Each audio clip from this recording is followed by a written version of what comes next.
दोस्तों SSC GD 2026 का जब से नोटिफिकेशन आया है तब से बहुत सारे सवाल आपके मन में हैं। तो आज मैं आपको कई सारे प्रश्नों का जवाब देने आया हूं। जैसे सबसे उसमें मेन है कि क्या वैकेंसी की संख्या बढ़ेगी, क्योंकि लगभग 25,000 के आसपास की वैकेंसीज आउट हुई हैं। तो आपको मैं बहुत इंटरेस्टिंग चीज बताऊंगा जिससे आपको ये जवाब मिल जाएगा कि क्या वैकेंसी बढ़ने की संभावना है, और अगर है तो कितनी वैकेंसी हो सकती है। दोनों बातें हम बहुत डिटेल में करेंगे। फिर एक ये भी था कि आरपीएफ का जो कांस्टेबल है ना, रेलवे की जो एग्जाम होती थी आरपीएफ कांस्टेबल की, तो क्या वो भी एसएससी जीडी के साथ आएगी या आनी चाहिए थी, या क्या हुआ उसका, उसको भी समझेंगे। और इसके बाद कम समय है, क्योंकि अभी दिसंबर स्टार्ट हो चुका है, तो दिसंबर, जनवरी, फरवरी और लगभग फरवरी मार्च में आपकी परीक्षा शुरू हो जाएगी। तो ये जो 2-3 महीने आपके पास है, इसमें आप कैसे तैयारी कर सकते हो, कौन से टॉपिक्स पे ज्यादा फोकस करना है, इन सब पर हम बात करेंगे। तो आइए शुरुआत करते हैं। ये हमारा डिटेल्ड वीडियो है जिसमें आप हर एक चीज बहुत डिटेल में समझ पाओगे। एज, क्वालिफिकेशन, एग्जाम पैटर्न, सब कुछ इसमें समझाया है, इसको देख लेना। और इसकी पीडीएफ भी हमने टेलीग्राम पे डाल दी है, और टेलीग्राम पे आप जरूर जुड़ जाएं विनर्स इंस्टीट्यूट के साथ। हर एक अपडेट सबसे फास्ट आपको मिलेगा। अब देखो, सबसे पहले बात करें तो फॉर्म भरने की जो डेट है वो 1 दिसंबर से स्टार्ट हो चुकी है और 31 दिसंबर इसकी लास्ट है। और एग्जाम के बारे में यहां लिखा है, डेट तो नहीं बताई इन्होंने, डेट तो आप मान के चलो कि 2 महीने बाद ही पता चलेगी। फरवरी से अप्रैल तक इसकी परीक्षाएं इस बीच में कभी भी हो सकती है। तो हम तो ये मान सकते हैं कि यार फरवरी एंड मान लो आप। तो आज से अगर देखें तो लगभग 3 महीने आपके पास कम से कम है इसकी तैयारी के लिए, जो एक ठीक ठाक समय है, डिसेंट टाइम है, कर सकते हो आप अच्छी तैयारी। अब देखो, आपको मैं पहले बताऊंगा 2023-24 के बारे में, फिर 24-25 के बारे में और 25-26 के बारे में। 2023-24 में इसकी वैकेंसी जब निकली थी और जब नोटिफिकेशन आया था, उस समय मात्र 26,000 वैकेंसीज इन्होंने नोटिफिकेशन में दी, जिसको बाद में इन्होंने रिवाइज करा और एकदम से जो जंप मारा वो कितने पे मारा भैया, 46,000 पर। यानी 26,000 से सीधी 20,000 वैकेंसीज बढ़ के 46,000 हो गई। ये 2 साल पुरानी बात कर रहा हूं मैं, ठीक है। फिर अगला साल आया, 2024-25 आया। 2024-25 में इन्होंने आगे से ही अच्छी वैकेंसी दे दी थी, 39,481, 39,481 वैकेंसीज इन्होंने दी 2024-25 में। इसको इन्होंने और रिवाइज करा, और रिवाइज करने के बाद 53,690 वैकेंसीज कर दी, और ये सबसे ज्यादा संख्या की वैकेंसीज रही थी जो लास्ट ईयर आई थी। तो अब आप एक चीज समझो, 26,000 वैकेंसीज को 46,000 किया, फिर अगले साल 39,000 वैकेंसीज को 53,000 किया। तो ये ट्रेंड, और इसके पहले भी ऐसा ही होता रहा है। तो ये तो एक फिक्स ट्रेंड हो गया कि जब नोटिफिकेशन आता है तो वैकेंसीज कम होती है, बाद में वो बढ़ जाती है। अब अगर हम 2025-26 की बात करें, जो अभी फिलहाल नोटिफिकेशन निकला है, तो इसमें इन्होंने कहा कि टोटल वैकेंसीज 25,487 रहेगी। तो अगर पिछले ट्रेंड को देखें और इसके पहले को भी देखें, तो ये बात आप बिल्कुल कंफर्म मान सकते हो कि वैकेंसीज की संख्या 100% बढ़नी आगे। कितनी हो सकती है वो भी हम समझें, तो आप ये मान के चलो कि 25,000 है तो कम से कम 40,000 के आसपास वैकेंसीज रहेंगी, या उससे भी ज्यादा हो सकती है। तो संख्या इस बार भी बहुत अच्छी रहेगी। आपको इस पे नहीं जाना है कि भाई कम है, हर साल ऐसा ही रहा है। तो जो नए बच्चे, खासकर जो पहले से तैयारी कर रहे हैं, उन्हें तो पता है कि हर साल का ट्रेंड है। जो नए लोग हैं वो ध्यान रखें कि वैकेंसीज बाद में बढ़ती है, और ऐसा ना हो कि अभी आपने सोचा कम वैकेंसी है, फॉर्म ना भरें और बाद में जब वैकेंसी बढ़ जाए तब पछतावा हो। तो इसीलिए संख्या आपको बहुत शानदार मिल जाएगी, चिंता करने की इसमें कहीं से कहीं तक कोई बात नहीं है, ठीक है। अब आपका जो अगला सवाल है वो ये है कि सर आरपीएफ कांस्टेबल का क्या। तो मैं पुराने भी कई वीडियोस में मैंने बताया, हमारे यूट्यूब में एक बहुत बड़ी समस्या है कि जो चीज कहीं नहीं होती है लोग उस पर खूब बात करते हैं। कहीं पर भी ऐसा नहीं लिखा था कि आरपीएफ कांस्टेबल की वैकेंसी जो है वो एसएससी जीडी के साथ निकलेगी। ये लोगों ने अनुमान लगाए। भाई वीडियो बनाना है, कुछ ना कुछ तो ऐसी मिर्च मसाले वाली बात तो करनी है जिससे बच्चों को बहकाएं, बच्चे थोड़ा भटकें, बच्चों के मन में आए कि अरे ऐसा तो ना हो जाए। तो ये सब यूट्यूब की और कई लोगों की देन है। कहीं भी ऑफिशियल ऐसा नहीं लिखा था कि जो आरपीएफ एसआई की वैकेंसी है वो सीपीओ के साथ आएगी, या आरपीएफ कांस्टेबल की वैकेंसी जीडी के साथ आएगी। ये सब लोगों के अनुमान थे। ये एक न्यूज चली थी जिसमें कहा था कि भैया एसएससी लेगा, जो कुछ दिन पहले कंफर्म भी हो गया है ना, कि अब वो एसएससी लेने वाला है। इतनी ही जानकारी मार्केट में है ऑफिशियल। इसके अलावा नया सिलेबस क्या होगा, क्या एसएससी सीपीओ या जीडी के साथ होगा, ये सब कई सारे शिक्षकों का बस एक अनुमान है। और अनुमान भी कैसा होता है कि भाई ऐसा होना चाहिए, ऐसा हो जाएगा, या ऐसा हो सकता है। बस ये बातें हैं, ऑफिशियल नहीं है, तो आपको इस बात पे ज्यादा चिंता नहीं करनी है। हमेशा मैं आपको एक चीज कहूंगा कि आप, दो प्रकार की चीजें चलती है, एक ये वीडियो होते हैं कि ऐसा हो सकता है, और दूसरा होता है कि ऐसा हो गया है। हमेशा हो गया है पे भरोसा करिए, क्योंकि हो सकता है तो बहुत कुछ हो सकता है ना। और लगातार लोग, क्योंकि भाई कुछ तो वीडियो बनाना है ना, कुछ तो बातें करनी है, तो इसलिए तरह तरह की चीजें मार्केट में आती रहती हैं, और स्टूडेंट का उसमें नुकसान भी होता है, टाइम भी खराब होता है, बेचारा और ज्यादा टेंशन लेता है कि अरे ये सर ने ऐसा बोल दिया, कहीं ऐसा ना हो जाए।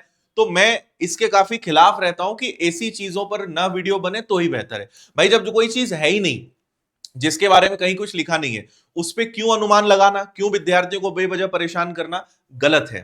तो इसीलिए जब कुछ ऑफिशियल आए तब तक आप उन चीजों पे विश्वास ना करें तो बेहतर है ना।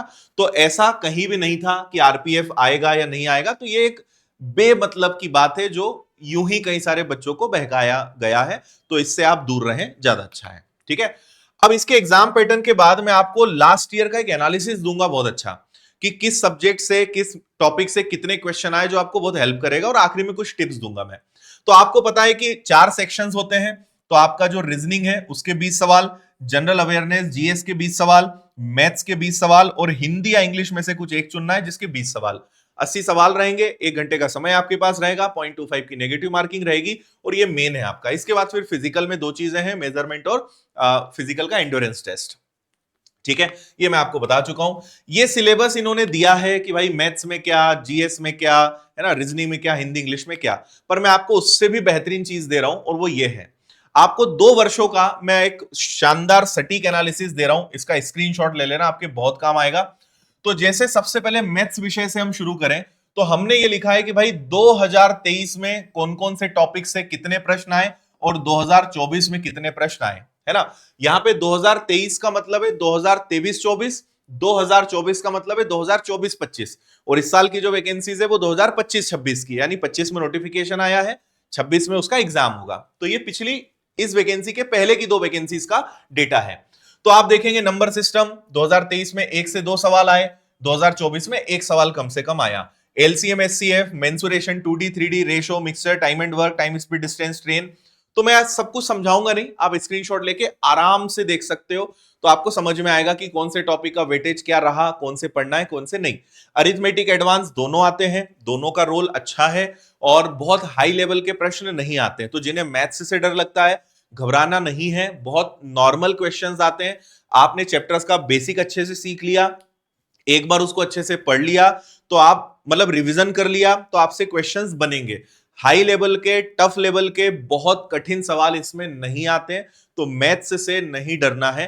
रीजनिंग बन ही जाती है, हिंदी इंग्लिश में आपका जो अच्छा होगा वो आप अच्छा कर ही लोगे, जीएस में थोड़ी सी आपको मेहनत करनी पड़ेगी, है ना।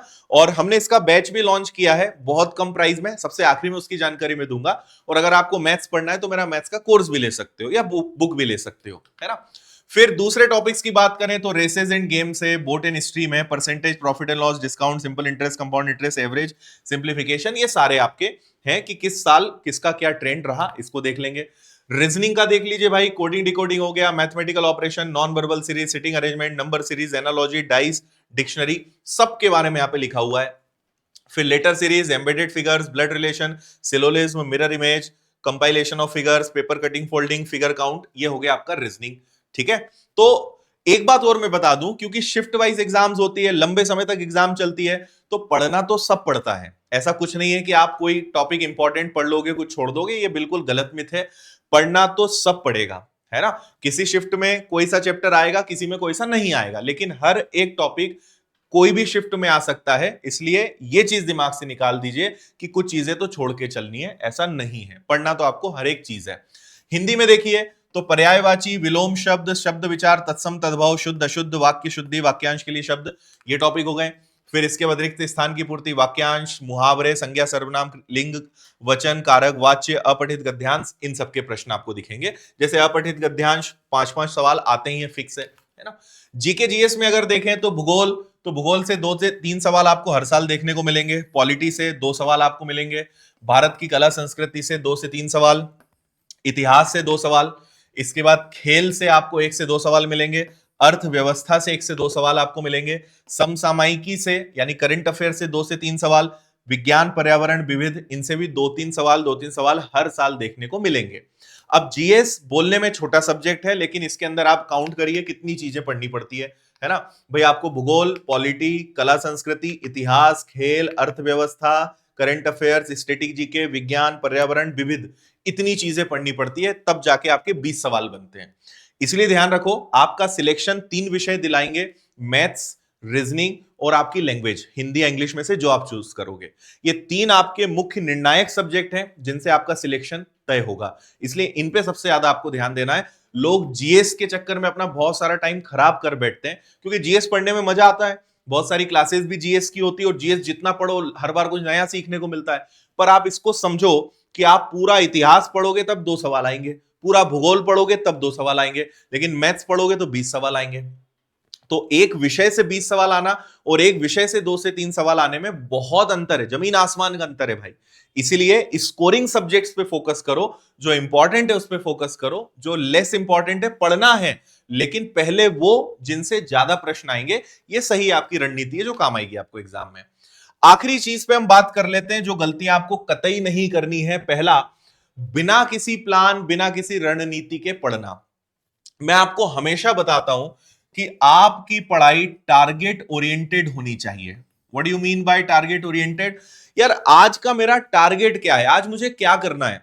आज मुझे मैथ्स के इतने सवाल लगाने हैं, आज मुझे जीएस में ये पढ़ना है, आज मुझे रीजनिंग में ये टॉपिक खत्म करना है, आज मुझे इतनी क्लासेस करनी है। हमेशा एक आदत बना लो कि एक दिन पहले आप अपने टारगेट सेट कर लो और अगले दिन उस पर काम करो।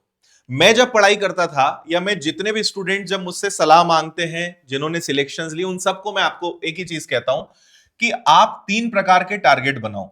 कि भाई एक तो मेरा मतलब सबसे पहले जो शुरुआत होती है वो पता है किसकी होती है? कि मुझे इस मंथ में क्या करना है, इस महीने में मैं अपने आप को कहां देखना चाहता हूं कि यार दिसंबर एंड तक मुझे इतनी चीजें खत्म कर लेनी है कि आधा मैथ्स निपटा लेना है या 10 टॉपिक मैथ्स के खत्म करने हैं। एक ऐसे क्वांटिटी में टारगेट सेट कर लो कि मुझे इस महीने क्या अचीव करना है। उन टारगेट्स को आप क्या करो, वीकली पे डिवाइड करो कि ठीक है भाई, अगर मुझे इस महीने के 4 हफ्तों में मुझे 10 टॉपिक निपटाने या 12 टॉपिक निपटाने, तो हर हफ्ते मुझे 3 टॉपिक निपटाने पड़ेंगे। फिर आप उसको क्या करोगे, उसको डेली पे ले आओगे कि अब इनको डेली, तो यह है कि मुझे इस हफ्ते में अगर 3 टॉपिक निपटाने, मतलब मुझे हर 2 दिन में एक टॉपिक खत्म करना है। तो आप सोचो कि आपने, आपके दिमाग में बस यही है कि मुझे आज और कल में परसेंटेज खत्म करना है, फिर अगले 2 दिन में मुझे प्रॉफिट एंड लॉस खत्म करना है। अगर इस मेंटेलिटी के साथ चलोगे ना, आपको पता नहीं चलेगा, लेकिन महीने में आप इतना कुछ कर जाओगे जो बिना प्लानिंग वाले बच्चे कभी नहीं कर पाते। इसलिए हमेशा प्लानिंग से पढ़ाई करो, और प्लानिंग कब काम करती है? जब कोई टारगेट होता है। तो पहले सबसे ऊपर रखिए टारगेट कि भाई मुझे क्या अचीव करना है, और अब उसके लिए एक्शन प्लान बनाओ कि इसको आप कैसे अचीव करेंगे। तो उसको हफ्ते में और डेली में तोड़ो और फिर आप काम करो, अद्भुत रिजल्ट्स आपको मिलेंगे। नहीं तो पढ़ते ही जा रहे हो, उससे कोई रिजल्ट नहीं मिलना है जब तक आप किसी टारगेट के पीछे नहीं भागोगे। मैं अक्सर कहता हूं कि आप चले जा रहे हो, अगर आपको यही नहीं पता कि आपको कहां जाना है, तो आप प्लेन से जाओ या ट्रेन से जाओ, आप जा रहे हो लेकिन कहां, कहीं पहुंचोगे नहीं, है ना, क्योंकि आपको पता ही नहीं कि जाना कहां है। तो इसीलिए कहां जाना है, क्या अचीव करना है, वो बहुत इंपॉर्टेंट होता है। इसलिए टारगेट इज मोस्ट इंपॉर्टेंट, है ना। एग्जाम डेट का इंतजार कतई नहीं करना है। आपको पता ही है कि यार फरवरी मार्च के आसपास एग्जाम डेट आनी ही है, वैसे ही समय कम है, तो ये बहुत गलत सोच है कि एग्जाम आ जाए, डेट आ जाए फिर पढ़ेंगे। आप बाहर ऑलरेडी हो, अगर ये सोच है मतलब आपके अंदर अभी वो माइंडसेट ही नहीं है सिलेक्शन लेने वालों का, आप पहले ही कंपटीशन से बाहर हो। इसके बाद बेवजह की चीजों में कि यार सोशल मीडिया हो गया, दोस्ती यारी, घूमना फिरना, मूवी, टाइम पास, सब बेकार चीजें हैं। समय वैसे ही बहुत कम है, तो ऐसी चीजों में समय बर्बाद करना आपको बिल्कुल नहीं है। अपने टाइम का फायदा उठाना सीखो, है ना। And last but not the least, कि एग्जाम ओरिएंटेड प्रैक्टिस ना करना, मतलब कुछ भी पढ़ रहे हैं तो आपको सबसे पहले क्या करना है कि यार एसएससी जीडी के प्रीवियस ईयर्स में क्या क्या आया वो देख लेते हैं, एनालिसिस कर लेते हैं, समझ लेते हैं, है ना।